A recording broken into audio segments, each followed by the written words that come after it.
Well students, good morning. Online classes में आपका स्वागत है। आज हम सेकेंड सेमेस्टर का वेटरनरी फार्माकोलॉजी में चैप्टर नंबर 21 यानी प्रजनन तंत्र पर कार्य करने वाली औषधियों के बारे में अध्ययन करेंगे। Drugs acting on the reproductive system, जनन तंत्र पर कार्य करने वाली औषधियाँ प्रजनन तंत्र पर। इसमें सबसे पहले औषधि अर्गट। अर्गट यह एक परजीवी कवक यानी फंगस के द्वारा, फंगस है, एक प्रकार का फंगस है ये, यानी क्लेविसेप परप्यूरिया, इसका नाम है क्लेविसेप्स परप्यूरिया, जो रे प्लांट पर पैदा होती है। यानी ये एक फंगस है जो रे प्लांट पे पैदा होती है, जिसको अर्गट बोलते हैं। ये फंगस जो है बाहरी रूप में गहरे बैंगनी से काले रंग की होती है तथा आंतरिक रंग इसका, बाहरी रंग तो इसका गहरे बैंगनी से काले रंग की होती है तथा आंतरिक रंग इसका गुलाबी अथवा सफ़ेद होता है। इसमें एक विशेष प्रकार की गंध और एक स्वाद होता है विशेष प्रकार का। इसका पशु चिकित्सा में उपयोग जो है ये क्या तीन तत्व बनाती है। तीन तत्व मतलब कौन से? अर्गोटॉक्सिन, अर्गोमेट्रिन और अर्गोटेमाइन। यानी अर्गोटॉक्सिन, अर्गोमेट्रिन और अर्गोटेमाइन, यानी ये तीन प्रकार की फंगस द्वारा ये तीन तत्वों का निर्माण होता है। अब इसमें जो इसका मुख्य रूप से इसका उपयोग जो है अर्गट का, वो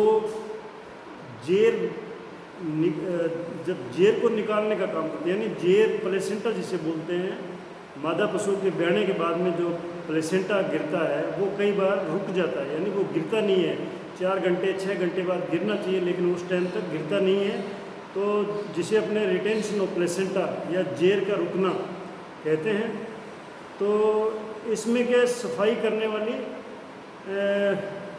सफाई करने की इसमें शक्ति होती है, यानी ये इंटरनल ऑर्गन की सफाई करता है। तो इसको एज ए ड्रॉट मतलब काढ़े के रूप में, इसको एक काढ़े के रूप में इंग्लिश में बोलते हैं ड्रॉट, DRAUGST, जिसे हिंदी में अपने काढ़ा बोल सकते हैं। तो इस काढ़े को ब्याने के तुरंत बाद में पशु को दे देना चाहिए, जिसमें अर्गट होता है, तो पशु की जेर जो है वो गिर जाती है। अब इसको काढ़ा बनाने का तरीका क्या है कि एक तो लिक्विड एक्सट्रैक्ट ऑफ अर्गट या अर्गट प्रिपरेटा, दोनों में से कोई एक चीज़ ले लो, वो लेते हैं। और एक लेते हैं मैग्नीशियम सल्फेट 20 ग्राम, यानी liquid extract of ergot 8 ml या फिर अर्गट प्रिपरेटा 8 ग्राम। पाउडर के रूप में 8 ग्राम लेते हैं, एक्सट्रैक्ट के रूप में, लिक्विड के रूप में 8 ml लेते हैं। उसमें मैग्नीशियम सल्फेट 20 ग्राम मिलाते हैं, सोडियम क्लोराइड उसमें 150 ग्राम मिलाते हैं, खाने वाला नमक, साधारण नमक जो है वो 150 ग्राम मिलाते हैं। टिंचर जिंजीबेरिस ये लेते हैं 15 ml, और उसमें 500 ml पानी मिला लेते हैं और उसका एक काढ़ा बना लेते हैं। ये काढ़ा टाइप बन जाता है। उसको फिर एक दम उसको पशु को दे देते हैं, ओरली पिला देते हैं। उससे क्या है, उसके जो रुकी हुई जेर है वो गिर जाती है। दूसरा काम इसका है कि ये यूट्रस का कॉन्ट्रैक्शन करता है, मतलब यूट्रस की टोन को बढ़ाने के लिए इसको देते हैं। यानी यूट्रस अगर शिथिल पड़ जाए तो उसको देने से उसकी टोन बढ़ जाती है, ताकि पशु का प्रसव जो है वो आसानी से हो जाता है।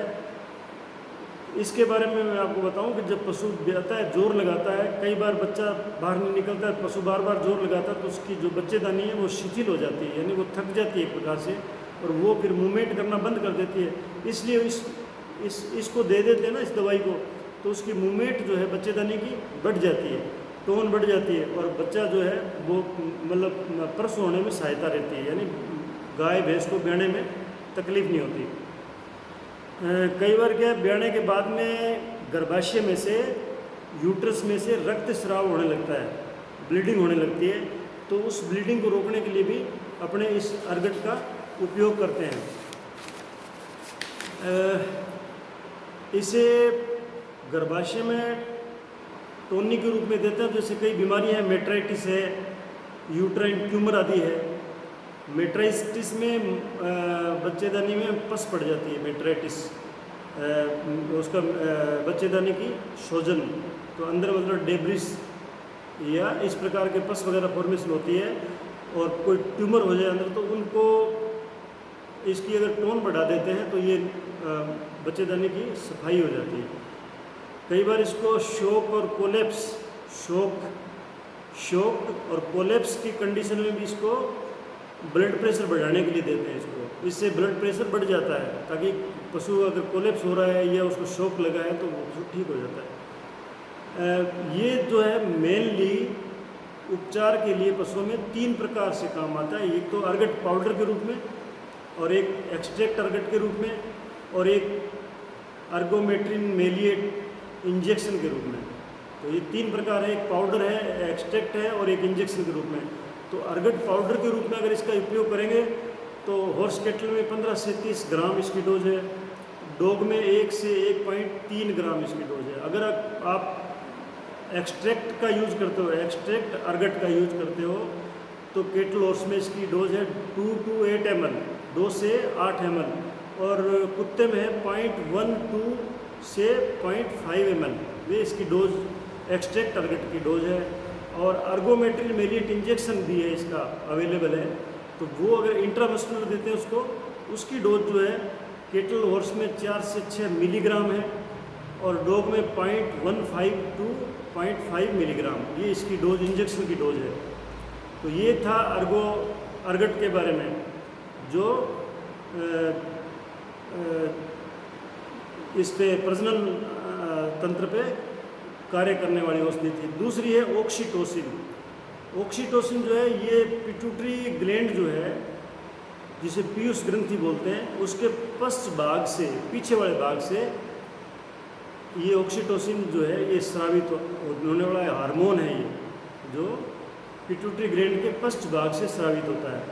इसके उपयोग क्या है? इसके उपयोग एक तो ये है कि जब पशु ब्याने वाला होता है तो उसकी बच्चेदानी है उसमें मूवमेंट होनी चाहिए, लेकिन वो मूवमेंट जो है किसी कारणवश जो है वो शिथिल पड़ जाती है पशु की, या तो क्या बार बार पहले जोर ज़्यादा लगा लिया, जोर उसकी वजह से शिथिल हो जाती है, तो फिर क्या है उसके प्रसव को आसान करने के लिए ऑक्सीटोसिन इंजेक्शन लगाते हैं, जिससे उसकी टोन यूट्रस की बढ़ जाती है, प्रसव हो जाती है। लेकिन इसमें एक बात का ध्यान रखना चाहिए कि यदि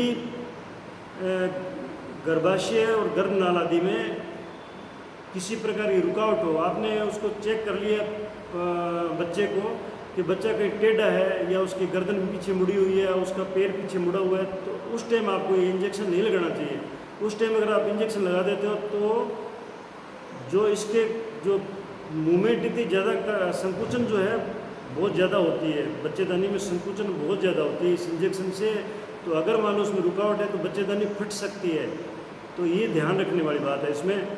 अगर ब्याने के बाद में गर्भाशय में रक्तस्राव हो रहा हो, ब्लीडिंग हो रही हो, तो इसको लगाने से ब्लीडिंग रुक जाती है, नहीं खून का थक्का बनाने में मदद करता है इंजेक्शन। ऑक्सीटोसिन हार्मोन जो है ये ब्लड का थक्का बनाने में भी काम करता है। यदि कई बार से क्या है आंतों में इंटेस्टाइनल पेरिसिस, इंटेस्टाइन की जो संकुचन क्रिया है वो रुक जाती है, आफरा हो गया पशु को, या पेट दर्द है, तो उसमें भी इसका 5 से 10 ml IV लगा देते हैं। तो उससे क्या है इंटेस्टाइन की मूवमेंट बढ़ जाती है और आफरा रिलीव हो जाता है। अगर मान लो गोबर रुका हुआ है तो वो भी पास हो जाता है, पेट दर्द ठीक हो जाता है। तो ये पेट के लिए भी, पेट दर्द में आंतों के संकुचन के लिए भी मेडिसिन जो है बहुत उपयोगी है। एक क्या गायों में, भैंसों में जब गाय भैंस का बच्चा मर जाता है, बच्चा बच्ची पाडा पाडी, तो वो दूध देना बंद कर देते हैं, यानी लेट डाउन नहीं होता उनमें दूध का, जैसे अपनी भाषा में बोलते हैं पाउसना, पशु पाउसना बंद कर देता है। तो इसको दूध उतारने के लिए पशु के लेट डाउन के लिए ऑक्सीटोसिन इंजेक्शन लगाते हैं, जिससे कि वो, लेकिन इस इंजेक्शन को लगातार नहीं लगाना चाहिए। ये एक बार शुरू करके 1-2 दिन के लिए, जिससे पशु मान लो पाउसना शुरू हो जाए तो फिर इसको बंद कर देना चाहिए। लंबे टाइम पर लगाने से क्या फिर दूसरी बीमारियाँ होती हैं स्ट्रेस की वगैरह पशुओं में। एक क्या है कि इसको जब पशु के मेस्टाइटिस वगैरह हो जाती है, दूध या थनों में ज़्यादा होता है, उसको वैसे नहीं निकालते हैं, पशु करता है दूध लेट डाउन नहीं करता, तो भी इसको ट्रीटमेंट के रूप में भी इसको लगाते हैं। गर्भित पशु अगर मान लो एनिमल जो है, गाय या भैंस जो है वो प्रेग्नेंट है, तो उसको ज़्यादा मात्रा में या लंबे समय तक ये ऑक्सीटोसिन नहीं लगाना चाहिए, नहीं तो उसका अबॉर्शन हो सकता है।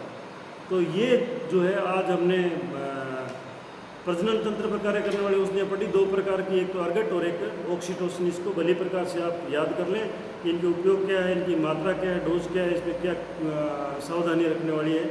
धन्यवाद।